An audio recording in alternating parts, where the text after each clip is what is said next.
Here we are at tab number 2, your kitchen page. Now your kitchen page is the page where all of your customers are going to order from. It's essentially your menu or like a mini website that's going to have all of your items people are going to select from, go through checkout, and they're going to purchase them all there.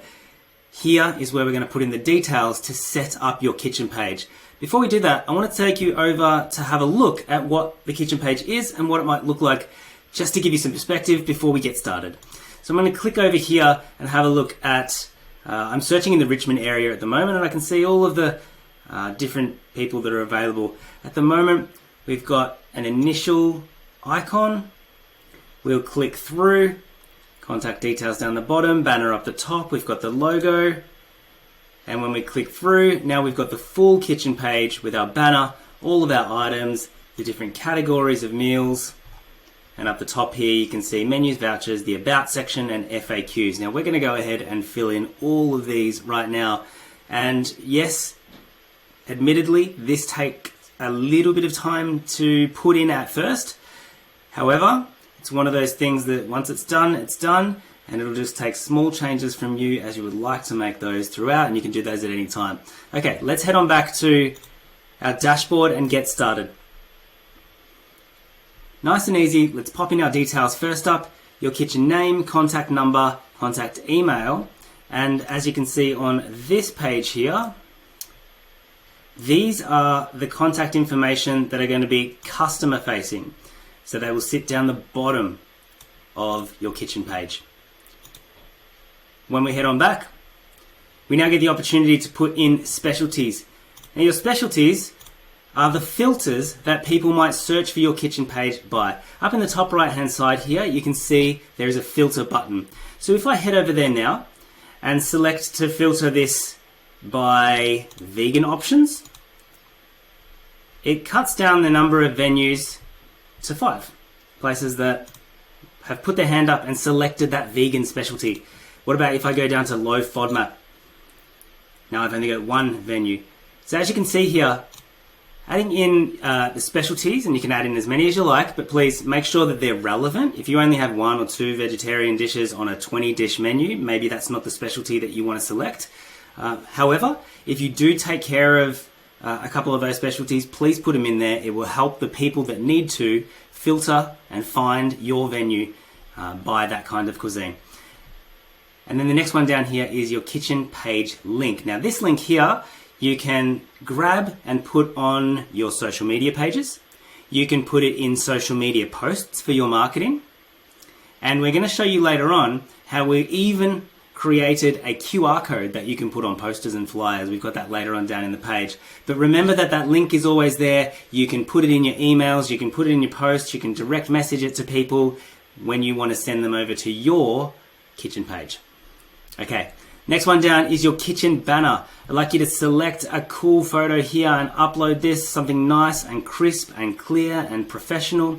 Let me head on over to the kitchen page and have a look at the banner. Up the top here is your banner image. This one here, as you can see here, the one with the tongs over the plate, it looks like lamb. That's your banner image. So that's where that picture will go. And if you're not quite sure which image works well for you, after you get some professional photos or you've taken some really good ones yourself, it might be a good idea, and I highly suggest this, to go to the Kookaburra website and just have a look through a couple of other venues and see what style you like, what fits your brand, and select a banner image that works off that. Next one down. Go ahead and upload your logo. Again, high quality, it's fantastic. It'll go in your emails, but it'll also go on your kitchen page as well. And then the next 2 options down there are your brand color and your background color. If we head back over here, your brand color is the color that most of the writing will come up, like meal packs and pasta noodles, just a nice little brand touch. And your background color is the color that goes behind your logo here. Okay, as we continue to move further down, we have the background image for your branded login section and your create an account page. So You might want to use the same image as your banner here, or you can use something different. But here we want to use something that represents your brand really well. Something that tells the story of your brand when a picture tells 1,000 words. Okay, let's keep moving through. Now we're going to start writing in some details about our business. First up, we want a mini description, and then from there, an extended description. If we head on over to the examples, and I click on Fair Feed, your mini description will sit underneath your business name. Then when we click through, it will sit underneath your logo here. If we head on back here, a couple of tips if you've never written one of these before. Firstly, we've got a nice little article here on how to write a great About Us section, so check that one out.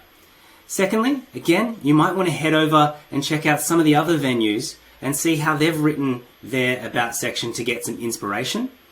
And thirdly, a cool way of going about this might be to write down a couple of words about what your venue or what your brand is really about. What kind of food do you cook? What's important to you? What do other people say is great about your brand and about your cooking? Have recipes been passed on down through the family? Have you been open for longer than 5 or 10 years? Are you an institution in the area? Do you specialize in vegetarian, vegan, gluten-free? All of these are critical bits of information that would make for a great About section. It'll help people connect with your brand, connect with the story, and that's one step closer to getting more orders.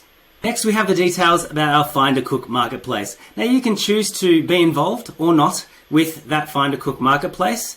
When I say the marketplace, what I'm talking about is the Kookaburra website, where people type in their address, and if you have selected that checkbox, you will appear if they are within your delivery zone. So right now, I'm searching by Richmond, and I can see all of the places that will deliver to the Richmond area. If you choose not to be involved with that marketplace, that's totally fine. However, if you want to build up your customer database and get new customers, go ahead and select that. And then underneath that, we can click and choose an image, like all of these images here, that is going to pop up with your logo on it in the marketplace. If you want to have a look at what that looks like along the way, go ahead and click there. It'll also show your mini description. Lastly on this page, let's have a look at 3 different advanced settings. Firstly, we've got your links. Here, we've taken the liberty to create a QR code already, and if you want to put that on a sticker, if you want to put it on a flyer, if you want to put it on a poster, something up in Venue to build up more customers, you can download it straight from here, go and put it on a poster that potentially you make from Canva, which is free, or if you have a designer, fantastic, and you can build up more customers that way. Your Instagram, Facebook, and website, if you want to fill those in, they will come up down the bottom where your contact details are on your kitchen page too, so people can begin to follow you. The second advanced setting we're going to look at is your FAQs, and we've already pre-filled a couple of these for you to make life easy. You can put in a description that's going to turn up there, and then either use some of the ones that we have already, change those answers for yourself, or add in your own FAQs along the way. Let me just head over to the kitchen page and show you where that lives. If I click on Pippa's Kitchen, we can see up the top, she has menus, vouchers, the About section, and the FAQs. If we click on those, here are the ones that Pippa's Kitchen has selected. Whichever you add in there will land on your kitchen page. And then lastly, if you select the top option for NDIS and HCP programs, we will automatically add that functionality to your platform, and the invoice gets generated automatically and sent out to the plan manager for people who are eligible for that. Underneath, if you would like to enable gift vouchers and have a gift voucher image on your kitchen page, go ahead. And the same thing with gift orders. Now, gift orders will come through as orders, except the label will not have, the order won't have the price on it. So This is fantastic for people who want to send your meals as a gift to somebody else. Don't want them to know how much they paid for it. And if you have that available, then this is also a very good marketing idea for you. If you want to put up a social media post or send out some sort of marketing communications, letting people know that they can order from you and send it to others as a gift, potentially during hard times or around Mother's Day, Father's Day, Christmas, Easter, and times like that. Lastly, I'll just head over onto the page here and show you a look at the vouchers. So here we are, Pippa's Kitchen, next to the menus, right up the top. If I click on vouchers, we can see that there's a bunch of different options there to select. People can order from that. Again, if you do select to have that option, make sure to market it. Put up some social posts about it. All right, I'm going to leave you to complete your kitchen page and hit Save Settings down the bottom. Bye for now.